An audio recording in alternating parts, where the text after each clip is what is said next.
अस्सलाम वालेकुम, मैं इमरान फैज़ हूँ और आप हमारा यूट्यूब चैनल देख रहे हैं इमरान फैज़ ऑफिशियल के नाम से। दोस्तों, आज हम एक बड़ा ही सेंसिटिव टॉपिक डिस्कस करने जा रहे हैं, that is called deep state.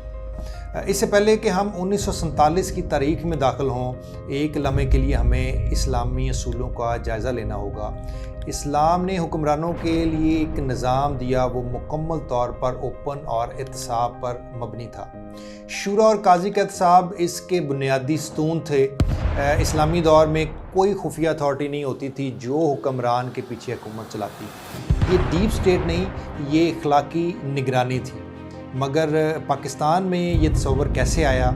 2022 में आपने देखा कि इमरान खान की बरतरफी, जिसे उन्होंने एक कॉन्स्पिरेसी करार दिया, एक बार फिर इस गैर मुंतखब इदारे की तरफ उंगली उठाई, जिसे मुल्क में इस्टेब्लिशमेंट या डीप स्टेट कहा जाता है। ये वो ताकतवर मुस्तकिल फ़ौजी इस्टेब्लिशमेंट और उसकी इंटेलिजेंस एजेंसियाँ, बिलखसूस ISI है, जो सिविलियन गवर्नमेंट के साथ साथ बाज़ औक़ात इसके ऊपर रह के भी काम करती है।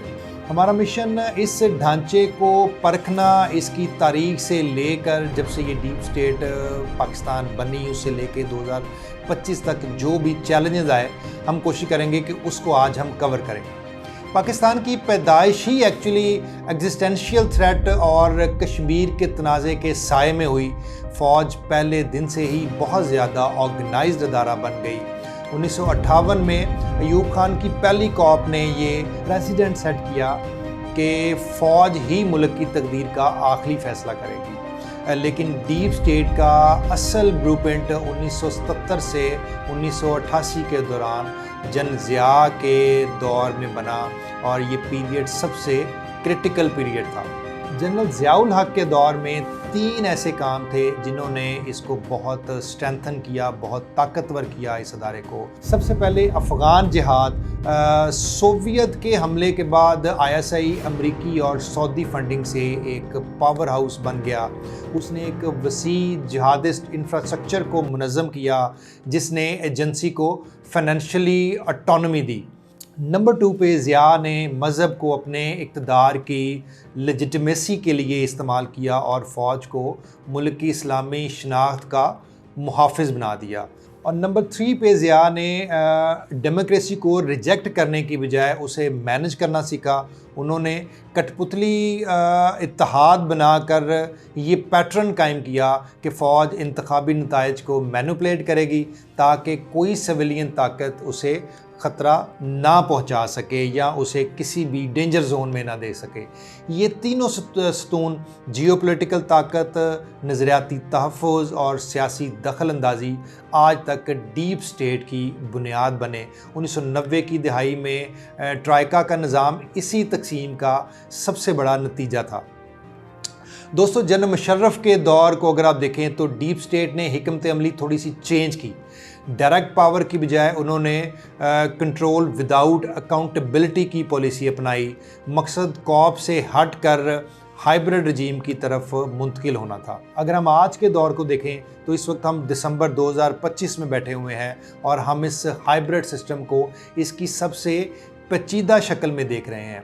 2024 के इलेक्शन के बाद एक कमज़ोर कोलिशन गवर्नमेंट बरसरे इक़्तिदार आई और डीप स्टेट अब ख़ुद को सिर्फ सिक्योरिटी तक ही महदूद नहीं रख रही। दोस्तों, मईशत में इनकी डायरेक्ट मुदाखलत अगर आप देखें तो SIFC की एक बड़ी बेहतरीन मिसाल हमारे सामने है, जिसके ज़रिए फ़ौज अब मुल्क के सबसे बड़े इंफ्रास्ट्रक्चर प्रोजेक्ट्स और फॉरेन इन्वेस्टमेंट्स की ज़मानत दे रही है और बराह रास्त इसमें इंगेज है, जो कि एक डीप स्टेट की नई तारीफ़ है।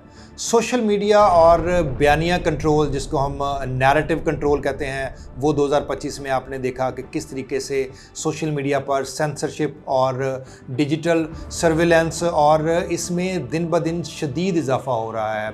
मीडिया मैनेजमेंट अब सिर्फ TV चैनल्स तक ही महदूद नहीं रही, बल्कि सोशल मीडिया वॉरफेयर है, जिसका मकसद अपोजिशन के बयानिए को भी न्यूट्रलाइज करना है।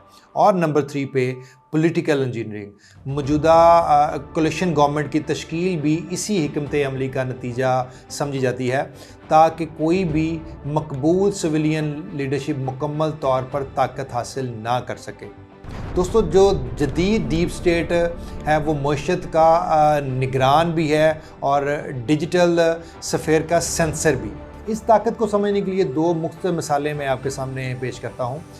نمبر 1 آپ کو یاد ہوگا جنرل اختر عبد الرحمن نے 1980 کی دہائی میں ISI کے چیف کے طور پر گاڈ فادر آف دی جہاد تھے اور ان کے اقدامات نے ISI کو خود مختار ادارہ بنا دیا تھا۔